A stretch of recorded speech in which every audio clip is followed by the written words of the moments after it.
اگر آپ مولانا انس یونس صاحب کے خوبصورت انداز میں بالکل نئے کلام سننا چاہتے ہیں تو RM اسلامک میڈیا کو ابھی سبسکرائب کریں اور ساتھ ہی بیل آئیکن کو بھی پریس کریں تاکہ اپلوڈ ہونے والی ہر نئی حمد و نعت آپ تک پہنچ سکے۔ جزاک اللہ۔ باقی ہم سارے حضور کے امتی ہیں، اللہ ہم سب میں محبت قائم فرمائے، جوڑ پیدا ہو۔ بہت سارے ساتھیوں نے واٹس ایپ کیے، انس بھائی وہ والی نعت پڑھنی ہے، وہ والی نعت پڑھنی ہے، سب نے کہا وہ والی پڑھنی ہے۔ میں نے کہا کوئی ایسا بھی تو جو بولے یہ والی پڑھو تو میں ایسا کرتا ہوں، پہلے آپ کو کون سی والی؟ ہاں پہلے یہ والی سناتا ہوں۔ یہ والی کون سی ہے؟ یہ بھی وہی والی ہے۔ تو میسج بہت آئے، آپ ہی میں سے بہت سارے لوگ، آپ پرچیاں بھی لکھ کے بھیجی، تو اس لیے چلے آپ کو میں پہلے یہ والی سنا صلی اللہ۔ اور یہ والی کون سی ہے؟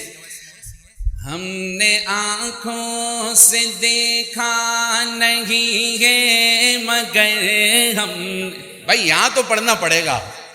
آپ تو ایسے میری نعتیں کیسٹیں سیڈیوں پہ اور یوٹیوب پہ سنتے ہو، میرے پاس جب بیٹھو گے پھر تو آپ کو سبحان اللہ نہیں پوری پڑھنی پڑے گی۔ اور میں پڑھتا ہوں حضور کا عشق ہے، محبت، ہم ساری نعت مل کے پڑھیں گے۔ اللہ آپس میں محبتیں پیدا فرمائے، دلوں سے نفرتوں کو دور فرمائے۔ کہہ دو سارے، ہم نے آنکھوں سے دیکھا نہیں ہے مگر ہم نے آنکھوں سے دیکھا نہیں ہے مگر ان کی تصویر سینے میں موجود ہے، جس نے لا کر کلام الہی دیا، جس نے لا کر کلام الہی دیا، وہ محمد مدینے میں موجود ہے۔ ہم نے آنکھوں سے دیکھا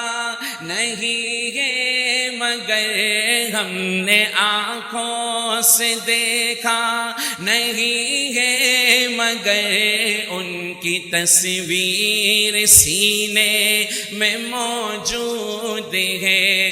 پھول کھلتے ہیں پڑھ پڑھ کے صلی علی، پھول کھلتے ہیں پڑھ پڑھ کے صلی علی، جھوم کر کہہ رہی ہے یہ باد صبا، ایسی خوشبو چمن کے گلوں میں کہاں، ایسی خوشبو چمن کے گلوں میں کہاں، جو نبی کے پسینے میں موجود ہے۔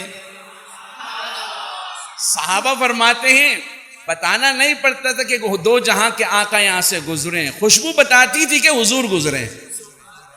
میں احد پہاڑ کے اس غار میں کئی بار گیا، اب تو بند کر دیا۔ میں جب گیا اس غار میں، آج تک حضور کے پسینے کی خوشبو ہے۔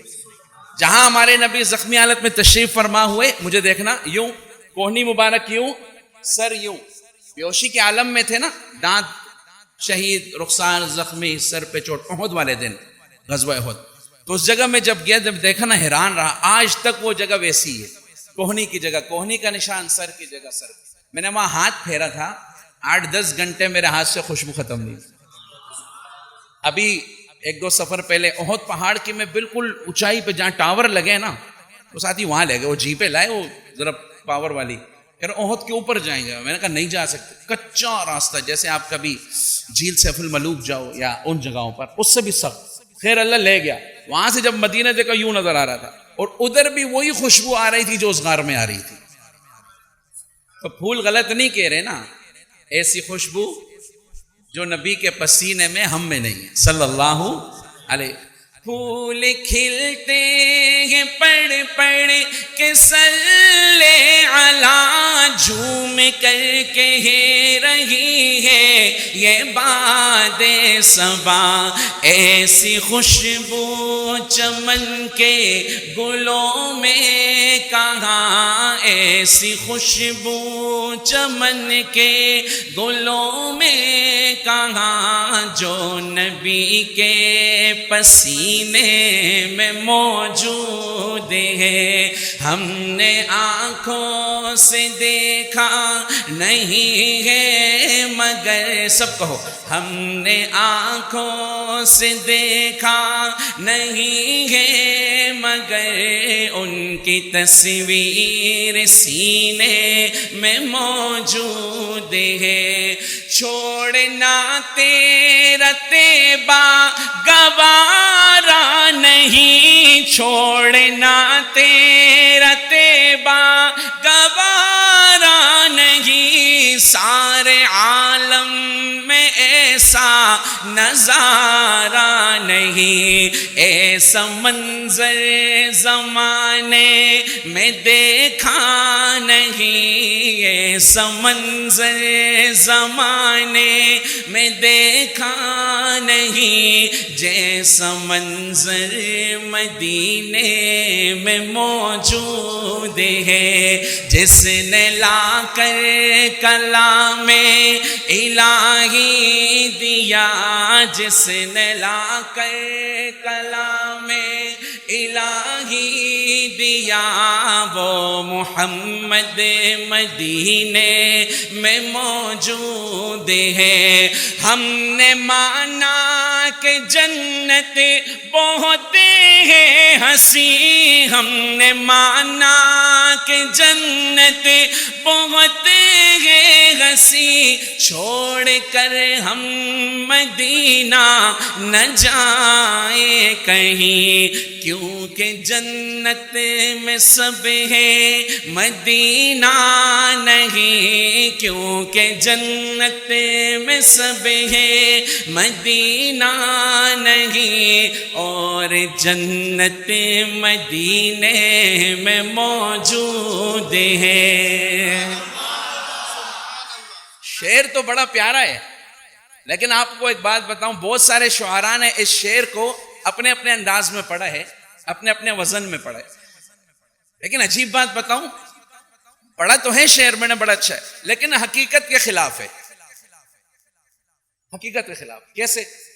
جنت میں سب مدینہ نہیں, اور جنت مدینہ میں ما بین بیتی و منبری روضۃ من ریاض الجنہ, میرے حجرے اور منبر کے درمیان جو ٹکڑا ہے جنت کا باغ ہے, آپ صلی اللہ علیہ وسلم نے فرمایا.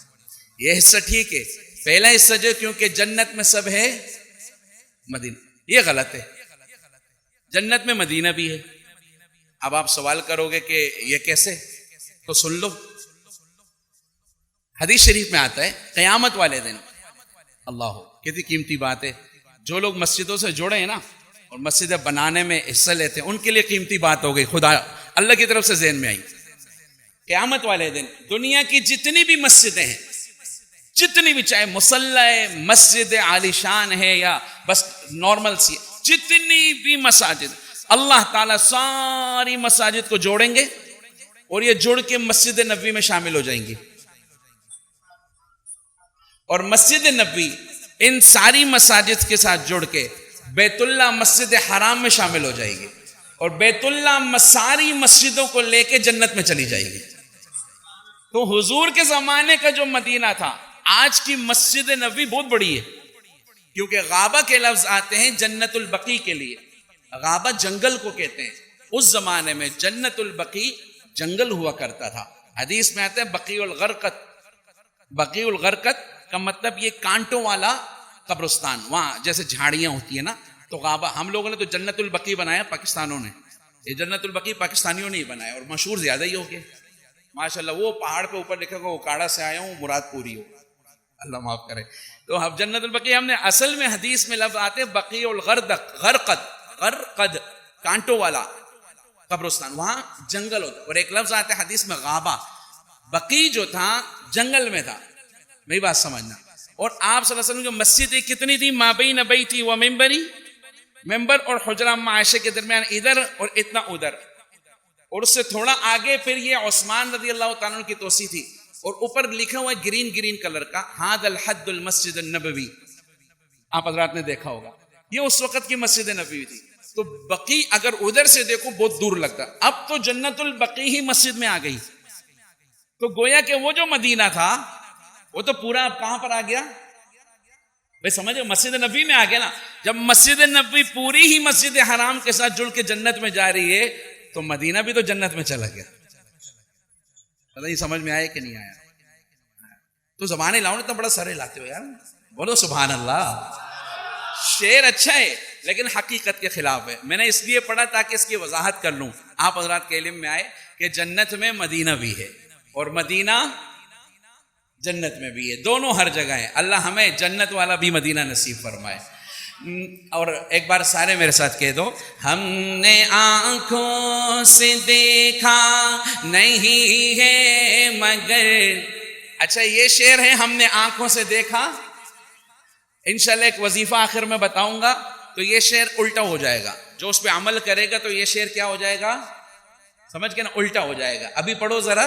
ہم نے آنکھوں سے دیکھا نہیں ہے مگر ان کی تصویر سینے میں موجود ہے. جس نے لا کر کلام الہی دیا, جس نے لا کر کلام الہی دیا, وہ محمد مدینے میں موجود ہے.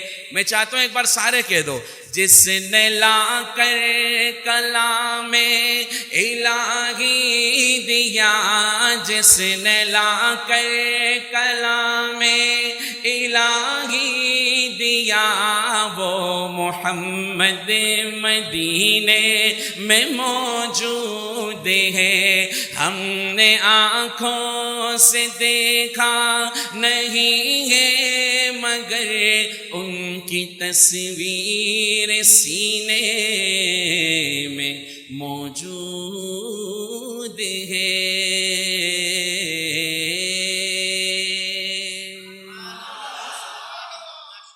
صلی اللہ. آج میں نے آپ کی فرمائشوں پہ چلنا ہے انشاءاللہ, اپنی مرضی کی نہیں پڑھنی, ٹھیک ہے؟ ہاں فرمائشیں پوری کروں گا لیکن جو پہلے آئی اب نہیں. ہاں یہ مہمانوں والی فرمائش نہیں چلے گی. جو پہلے آ گئی ہے نا, جو میرے بیٹھنے سے پہلے بس یہ سحری کا وقت ختم, اس کے بعد کھا سکتے ہو. اچھا دیکھو نا اللہ کا کیسا حکم ہے.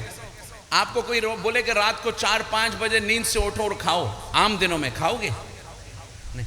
اسی لیے تو سحری کو عبادت کہتے ہیں کیونکہ تم کو حکم پورا کر رہے ہو. سحری کیوں عبادت ہے؟ ہم غلام ہیں نا, حکم پورا کر رہے ہیں, اسی لیے سحری بھی عبادت ہے. اب افطار کا ٹائم ہو گیا, جان بوجھ کے تاخیر کرو گے روزہ مکروہ ہوگا. اب حکم میں کھاؤ تو ہماری کیا چل رہی. اسی طرح اللہ کے ہر حکم کو پورا کر لیں. یہ جو رمضان کی رحمت برکت ہیں یہ پوری سال ملیں گے انشاءاللہ. جو کرے گا اس کو ملیں گی. ضروری نہیں ہے سارے کریں گے, لیکن یہ اجتماعی امت ہے, یہ عام امت نہیں ہے حضور کی. چند افراد گناہ کریں گے, اثر پوری امت پہ پڑے گا, یہ بھی ایک مسئلہ ہے. اور چند افراد ساروں کی طرف سے توبہ کریں گے, اللہ وہ بھی قبول کر دے گا. المؤمن کجسد واحد حدیث ہے, ان اشتکا رأس اشتکا کلو, اشتکا عین اشتکا کلو. یہ مومن ایمان والے جنہوں نے کلمہ پڑھا یہ ایک جسم کی طرح ہے. سر میں درد ہو تو پورا جسم دکھتا ہے, انگلی درد کرے پورا جسم دکھتا ہے. اسی لیے چند افراد اگر تکلیف میں ہو تو تمہیں درد ہونا چاہیے.